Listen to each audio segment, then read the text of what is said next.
Hi there. My name is John Stevens. I'm pastor of Zion Lutheran Church in Oregon City, Oregon, and we are part of the ELCA. And welcome to Dollar Store Children's Sermons, where I take a look at the lectionary text, timed to an item from the Dollar Tree or the junk drawer or the kids' room or the garage. That's how we've been doing it. Thank you for spending a little bit of your week with me in this way, and thank you for the love that you're sharing with your kids and your congregation and your families.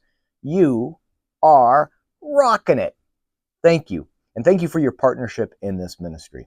This is for the fourth Sunday in Lent, and we are looking at the prodigal son, or it could be the prodigal father, it could be the faithful father, all kinds of ways of looking at that parable, one of those beloved parables. And there's a couple of different angles that I'm taking, or directions, or object lessons, or things like that.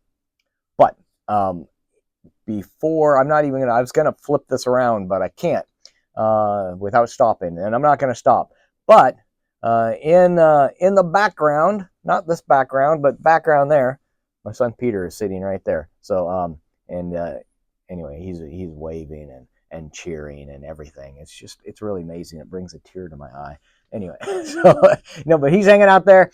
So home for spring break, and that's all exciting. So for those of you who are on break or have kids at home for break, blessings be on that time.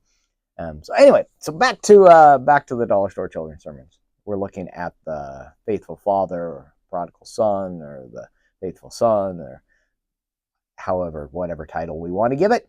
So a couple of springboards. One is on the, if you're seeing this on YouTube, if you go to the website, dskidsermons.com, and I'll put a link in the show notes, if you will.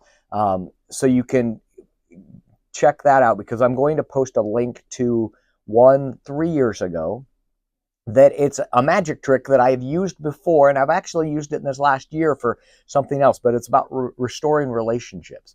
And in this parable, in this story, we have relationships being restored. And it's I teach the newspaper. It's a newspaper trick where you've got a strip of newspaper, you cut it, and it restores. It's pretty cool. I know a couple of folks have done it. So I teach you how to do it. So take a look at that link. So that's one of the directions. So there we are, and which I really like. The other two springboards that we're working on is this one. The first one's going to be, I don't know. Some of you might like it just because it's going to cause a disruption. Others might go, that's too much of a disruption. What you're going to do is you can pick one kid. If you have 3 kids, you could do it with the 3. Maybe have an adult. Maybe have, if you want to, like, let's say, you're the youth leader and you're like, I'm going to get the senior pastor to do this, or the pastor to do this. Or if you're in a co-pastoring church, you might have the other pastor do this. You're going to have a piece of painter's tape, and that painter's tape, and the only reason I say painter's tape is because it comes off the floor, it comes off whatever you stick on it easily. You could use a small piece of rope, but you're going to use a piece of painter's tape, and that's going to be the finish line. And you're going to have the pastor, the youth leader, adult in the congregation in the end of the sanctuary, and they're going to run. They're going to run from the back to the finish line just for the purpose of running. Because in this text, we have the father runs to meet the son, and it has been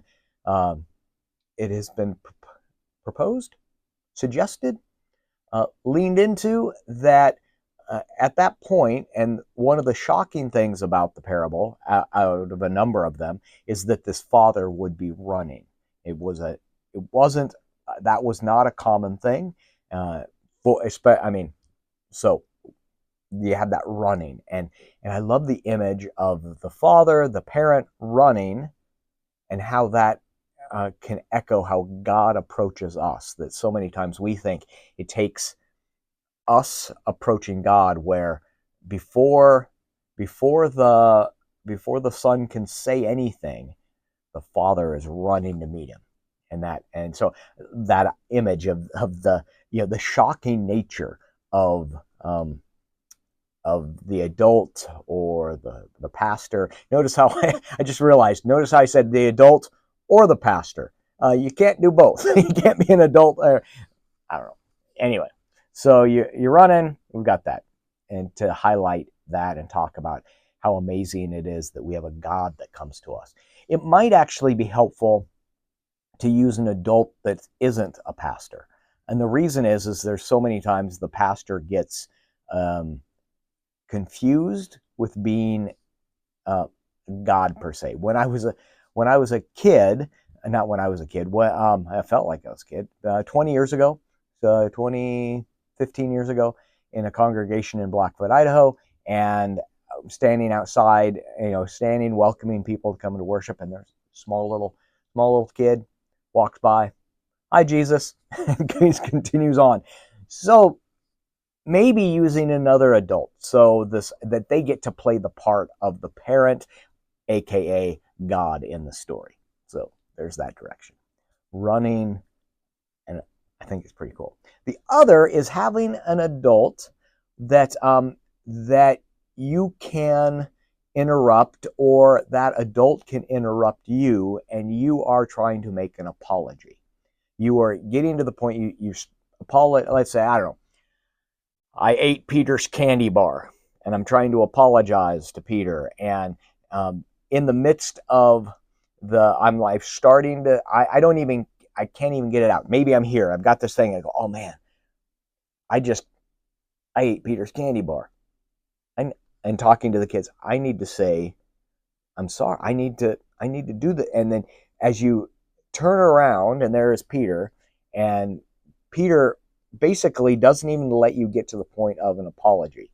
And this is not to short circuit asking for forgiveness and receiving forgiveness, but in the parable, to highlight the point that the son doesn't even get out of his mouth what he's done. Before he does say stuff afterwards, but before the parent approaches the son, nothing gets said. And that is just a rolling out of grace, an amazing thing. So having that dynamic where you go to apologize, but before you can say anything, that other adult, maybe Peter, my son, goes, oh, and he gives a hug, and I love you, and I'm something like that. I'm so glad that you enjoyed the candy bar. No, not like that, but some interaction where it's you expected yourself to say something first, and before you can even say anything, it's interrupted. And I love the idea of God interrupting us, because when we read through Scripture, God interrupts quite a bit, and we need that. All right, so those are a couple of springboards. Make sure to check the link for the restoration. There's a couple of tricks throughout the Dollar Store Children's Sermons where we have like 2 strings that are cut and they restore into one. This one that I teach in this link is the strip of newspaper, and you cut it and it restores into whole. All right, hope this can be useful for your own children's sermon. Again, thank you for the love that you're sharing with your kids in your congregation. You are rocking it. Thank you. We'll see you next week. Peace.